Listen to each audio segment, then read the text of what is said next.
Human skin books are the rare artifacts that prove that the practice of making leather goods from human skin is more than just a ghoulish legend. Photographed by voodoo willyIn in 1868, on a hot, midsummer day, 28-year-old Mary Lynch was admitted to the Philadelphia Almshouse and Hospital, the city hospital for the poor, better known as Old Blockley. Lynch had tuberculosis, which was soon to be compounded by the parasitic infection trichinosis. She didn't recover, dying in Ward 27 the following year, weighing just 60 pounds. The physician who performed her autopsy, John Stockton Huff, had an interest in rare and obscure books, and he was looking to rebind a trio of anatomical texts on human reproduction.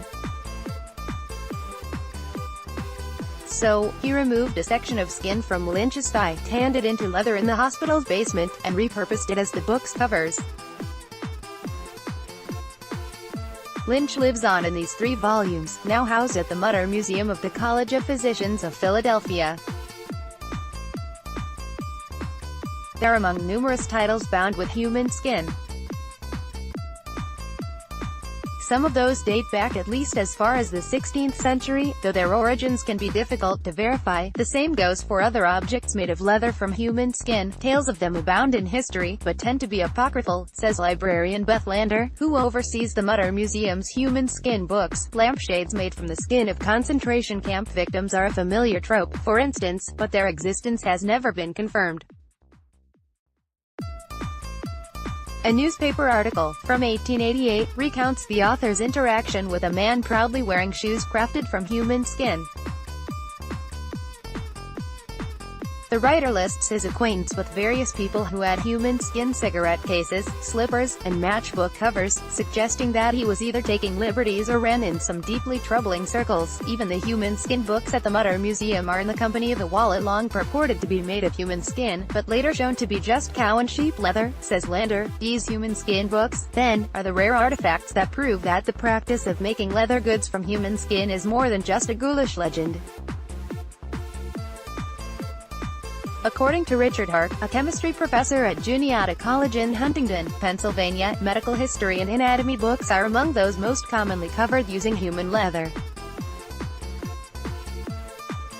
Many of the books we've encountered are medical books bound by physicians, says Hark. It's a way to honor that individual who didn't survive but did contribute to medicine.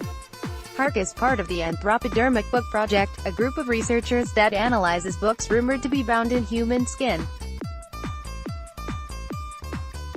He was first pulled into it when librarians at his own college asked him to investigate whether a book in the school's collection might fall into that category. Scrawled on the inside cover of Biblioteca Politica, a Spanish political tract dating from the 17th century, was a note indicating that the binding was human in origin. The inscription became a well-known piece of campus lore, turning the title into a nuisance for Juniata's librarians. They found themselves spending an inordinate amount of time fielding questions from students about the book's provenance, especially around Halloween. The ritual of binding books in human skin seems, at best, a dubious honor for the deceased.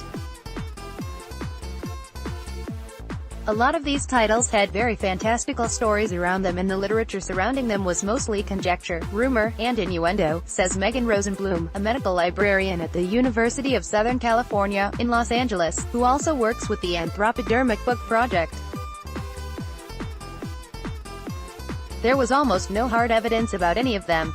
A Spanish law textbook in Harvard University's Weizmann Preservation Center library, for example, is inscribed with the following: "The binding of this book is all that remains of my dear friend A. Jonas Wright, who was flayed alive by the Weidma on the 4th day of August, 1632.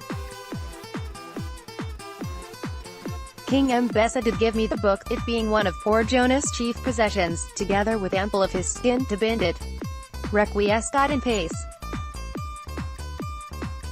Yet when Hark and his collaborators tested it, they found it to be covered in traditional sheepskin. Daniel Kirby, a private conservation scientist based in Milton, Massachusetts, and another member of the Anthropodermic Book Project, says this wasn't surprising. The titles most likely to be bound in actual human skin are often those with the least exciting origin stories, since they turn out to be mostly medical textbooks. Traditionally, if a scientist wanted to determine what species of book's binding came from, they would take a sample, isolate DNA, and test it. But with the books Hark and his colleagues are studying, such evidence can be difficult to tease out. To turn animal skin into a hide suitable for shoes, coats, or book binding, tanners cure it in salt, soak it in water, then treat it with a series of harsh chemicals to soften it and prevent it from decomposing. To tan poor Mary Lynch's skin, Huff used a bedpan that was likely filled with ammonia-rich human urine, a substance that would have been plentiful in the hospital, and was historically used in tanneries to prepare hides. After that sort of treatment, you're not likely to find a lot of usable DNA, says Hark. Rather than trying to identify DNA, Kirby and Hark use a technique known as peptide mass fingerprinting to analyze the peptide molecules, short chains of amino acids, found in collagen, a protein that can be found in skin, teeth, hoofs, and antlers across the animal kingdom. Collagen is also tough, and because it stands up to far more abuse than DNA, it can be analyzed long after the death of the animal it came from. To identify a book cover's source, Hark generally takes a sample from the binding that's just barely visible to the naked eye, about the size of a needle prick, then sends it to Kirby. Kirby puts the sample in an enzyme bath which digests the collagen into its component pieces, called peptides. Each of the different peptides has a unique mass, and each species has a unique peptide combination. Using a mass spectrometer, researchers can determine the different peptides in a sample and identify the animal's taxonomic family.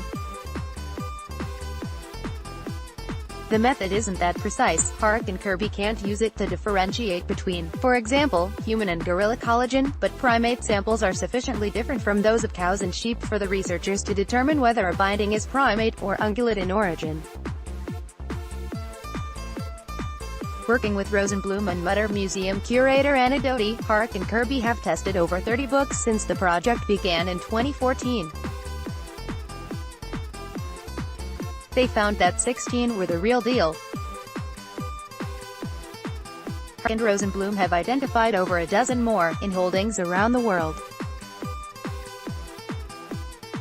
Back at Juniata College, Hark and Kirby found that the Bibliotheca Politica was bound using plain old sheepskin, much to the relief of the school's librarians, who can now discredit all remaining rumors. The ritual of binding books in human skin seems, at best, a dubious honor for the deceased. Rosenblum says that when she first encountered the practice, she couldn't comprehend how anyone would see it as veneration. Hark, though, argues that it's not so different from more accepted means of remembering those who have passed, be it with a lock of hair or an urn of ashes. Lander takes a dimmer view. Instead of a way for the physicians to honor their patients, she suggests the bindings may have reinforced the feelings of doctors as social superiors, especially to their poorer patients like Mary Lynch. It may have been that the physicians regarded their almshouse patients with some contempt, Lander says.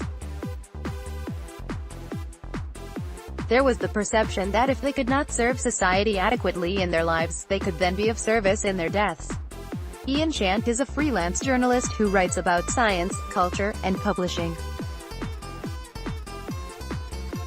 His work has appeared in Popular Science, Popular Mechanics, Scientific American Mind, and other places as well. Get the Nautilus newsletter, the newest and most popular articles delivered right to your inbox. This Classic Facts So Romantic post was originally published in June 2016.